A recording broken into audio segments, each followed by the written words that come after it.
I went to a craft fair a while back, and one of the items people seemed drawn to kept asking me questions about was this wooden dice set. And seeing how there was so much interest in this item, I want to go ahead and make some more. The ones I make here are going to be a smaller size. Some will be the same style as this, being wooden dice where the dots or pips are wood as well. But I also want to make several wooden dice where those dots are going to be filled with tinted epoxy. I plan on making dice sets from both light and dark wood. For the dark option, I chose walnut, and for the lighter option, I got a piece of pine and a piece of ash. I'm making these dice into 2-inch cubes, so one of the first steps is going to be actually cutting those cubes out. For the longer pieces, I'll be cutting those on my bandsaw and then using my planer to remove the bandsaw marks.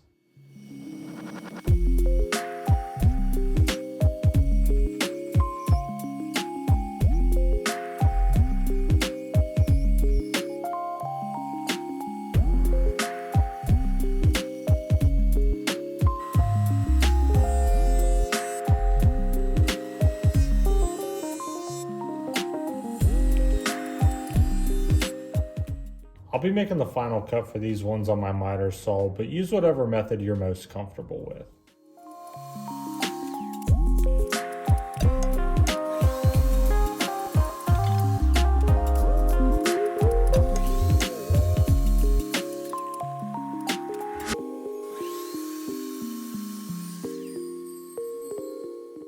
As for the shorter pieces, I'll also be cutting those on my bandsaw, but I'll use a sander to remove those bandsaw marks.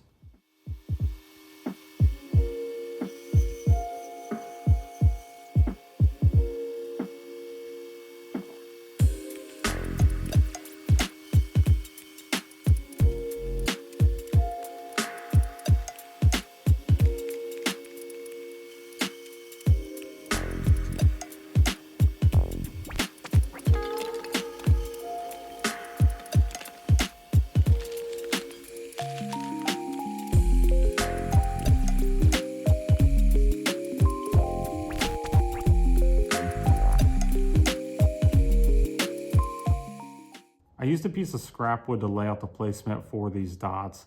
The dots directly in the middle are going to be 1 inch from each side. The ones in the corners are going to be 1/2 inch from each side. And that worked great for the 1, 2, 3, 4, and 5. But when it came to the side with 6 dots, that 1/2 inch spacing made those dots overlap. So I made a slight adjustment. Those dots are still going to be 1/2 inch from the side, but the top 2 are going to come down 3/8. And those bottom 2 are going to come up 3/8. And that still gives you a little bit of material in between those dots. When I'm marking these up, I like to keep a die handy just so I know how these sides are supposed to look in relation to the ones directly next to them. I chose a 1/2 inch Forstner bit to drill the holes for the dots, but if that doesn't look good, I might switch to a 3/8. And because this is an aesthetic piece, those holes that I drill don't need to be all that deep.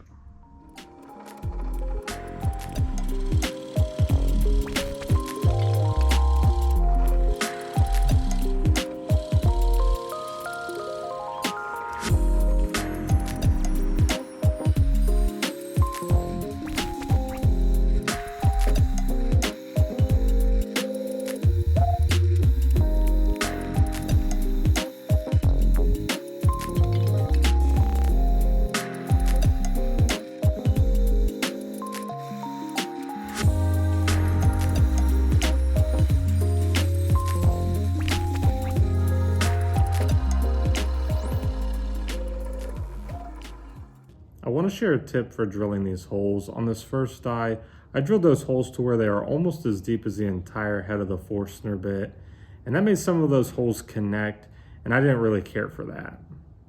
When I was drilling the holes for the second die, I made sure to stop at the halfway mark on the head of the Forstner bit, and that gave me a much better result. I didn't have any holes that overlapped or were connected. So I'll be using this ash to make the die set that's completely wood. I originally wanted this set to have dots that was made from a walnut wood. I thought that was going to be a really nice contrast, but it was going to take like a week for that wood dowel to get here.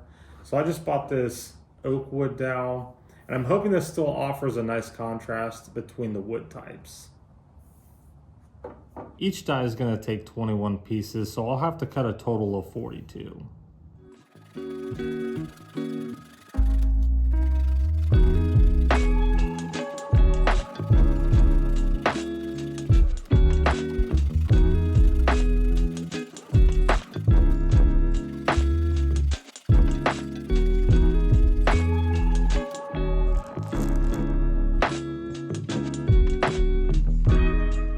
Putting these together is a pretty straightforward process. Just put some wood glue in the hole and push the pieces in.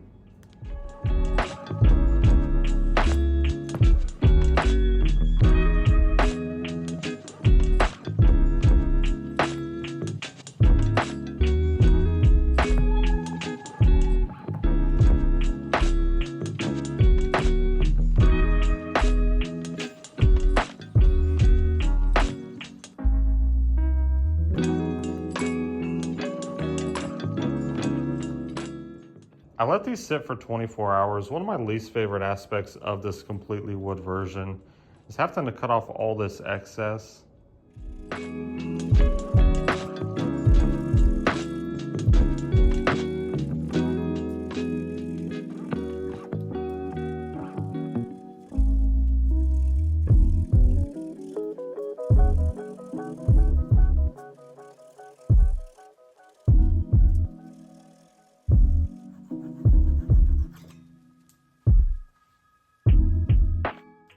I'm making the sample epoxy version for myself. Because I really like blue, I'm going with this turquoise pigment from Mayspring. Before I add any color, I'm applying some clear epoxy to the inside of each hole, and then I'll let that dry.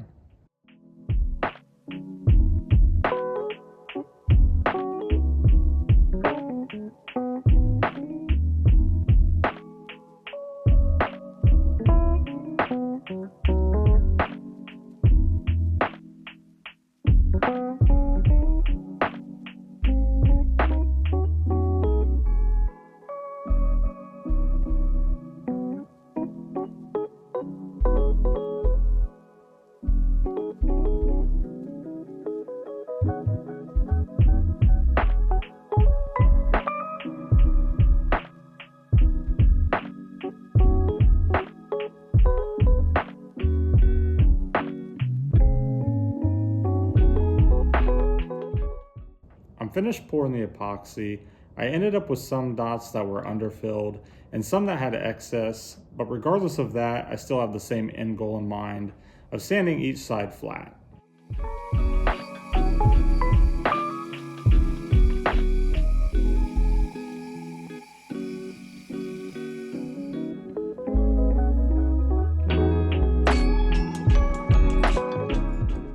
I personally don't like when the edges and corners feel really sharp, so I prefer to sand them down a little.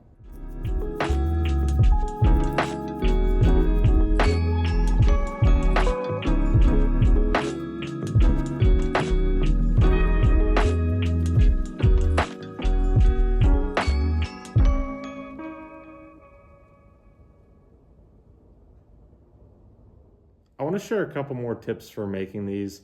On this completely wood version, you can be as particular as you want and make sure the grain direction on those dowel pieces is either running parallel or perpendicular to the wood block, but I don't think it really changes the overall aesthetic if that grain is going in different directions. For the epoxy version, I think it's best to let the epoxy thicken up just a little bit before pouring, because even though I had a layer of clear epoxy, when pouring the end grain on the sample piece, I still had some that went through the entire block to the other side.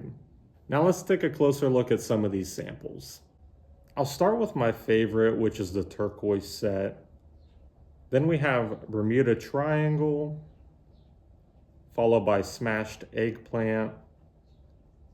Then there's Bloody Caesar, and finally this Black Hole pigment. When using a dark wood like walnut, keep in mind that the end grain sides of the block will look darker, so when choosing a dark pigment, they might be harder to see. Here are some colors on a lighter block of wood. This is a piece of ash.